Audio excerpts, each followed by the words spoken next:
Hi అండి, అందరికీ నమస్కారం. Welcome to moms food eating kids. తోటకూర పప్పుని ఇలా ఒకసారి నేను చూపించినట్టు ట్రై చేయండి. చాలా బాగుంటుంది. అరగంటలో పప్పు రెడీ అయిపోతుంది. కందిపప్పు కూడా నానపెట్టాల్సిన పని లేదండి. టేస్ట్ కూడా చాలా బాగుంటుంది. ఇలా ఒకసారి ట్రై చేయండి. దానికోసం ఇలా ఒక కుక్కర్లోకి ఒక 2 గ్లాసుల కందిపప్పు వేసుకుంటున్నాను.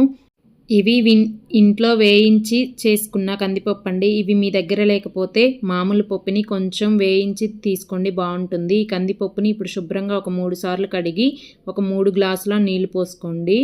నీళ్లు పోసుకున్న తర్వాత మూతను పెట్టేసి మంటని హై ఫ్లేమ్లో పెట్టి ఒక 4 నుంచి 5 విజిల్స్ రానిచ్చుకోండి, సరిపోతుంది. ఈ పప్పు ఉడికేలోపు ఇక్కడ శుభ్రంగా కడిగి పెట్టుకున్న ఒక గుప్పెడు తోటకూర, ఒక 4 మీడియం సైజ్ టమాటాలు, పచ్చిమిర్చి, ఒక 2 మీడియం సైజు ఉల్లిపాయలు, ఒక చిన్న నిమ్మకాయ సైజ్ అంతా చింతపండు తీసుకుంటున్నాను. ఒక 4-5 విజిల్స్ తర్వాత పప్పు అనేది ఇలా ఉడికిపోయి ఉంటుందండి. ఇప్పుడు దీన్ని ఒకసారి ఇలా కలుపుకొని దీనిలోకి కట్ చేసి పెట్టుకున్న పచ్చిమిరపకాయ ముక్కలు, ఒక ఉల్లిపాయని ఇలా పెద్ద ముక్కలుగా కట్ చేసుకొని వేసుకోండి. అలాగే కట్ చేసి పెట్టుకున్న టమాటా ముక్కలు, చింతపండుని ఇలా కడిగి వేసుకోండి. ఏదైనా ఇసుక అనేది ఉంటే పోతుంది. అలాగే తోటకూరని ఇలా చిన్న ముక్కలుగా కట్ చేసుకొని వేసుకోవాలి. ఇలా అంతా వేసుకున్న తర్వాత ఒక టీ స్పూన్ కల్లుప్పు వేసుకుంటున్నాను. అలాగే ఒక 1/2 టీ స్పూన్ పసుపు వేసుకొని మళ్ళీ ఒక 3 గ్లాసుల నీళ్లు పోసుకోవాలి. ఇలా నీళ్లు పోసుకొని మళ్ళీ మూతను పెట్టేసి హై ఫ్లేమ్లో ఒక 4 విజిల్స్ రానియండి, సరిపోతుంది.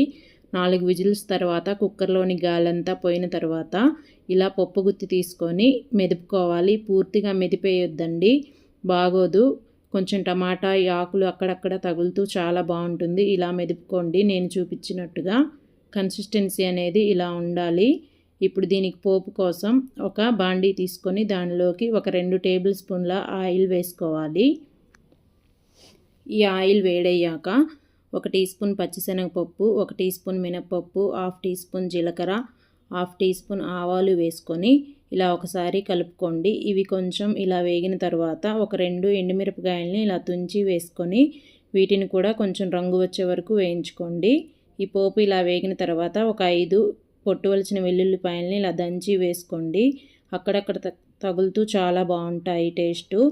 ఈ వెల్లుల్లిపాయలు కొంచెం వేగిన తర్వాత ఇంకొక ఉల్లిపాయని ఇలా సన్నగా స్లైసెస్ లాగా కట్ చేసుకొని వేసుకొని ఈ ఉల్లిపాయ కొంచెం మెత్తబడ్డ తర్వాత ఒక రెమ్మ కరివేపాకు కూడా వేసుకొని ఈ పోపంతా బాగా వేగనివ్వాలి. ఈ పోపంతా ఇలా వేగిపోయిన తర్వాత ఇప్పుడు మనం ముందుగా మెదిపి పెట్టుకున్న ఈ తోటకూర పప్పు అంతా వేసేసుకోండి.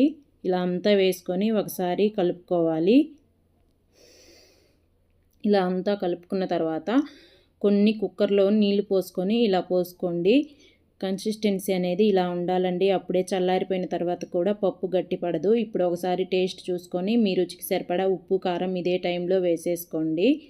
వేసుకొని ఒకసారి కలుపుకొని మూత పెట్టి ఒక 3 నిమిషాలు సిమ్లో ఉడికించండి. అంతేనండి, ఎంతో సింపుల్గా ఎంతో కమ్మగా ఉండే తోటకూర పప్పు రెడీ అయిపోతుంది. మీరు ఒకసారి ఇలా ట్రై చేసి నచ్చితే ఒక లైక్ చేసి మీ ఫ్రెండ్స్ అండ్ రిలేటివ్స్కి షేర్ చేసి నా ఛానల్ని సబ్స్క్రైబ్ చేసుకోండి. Thanks for watching.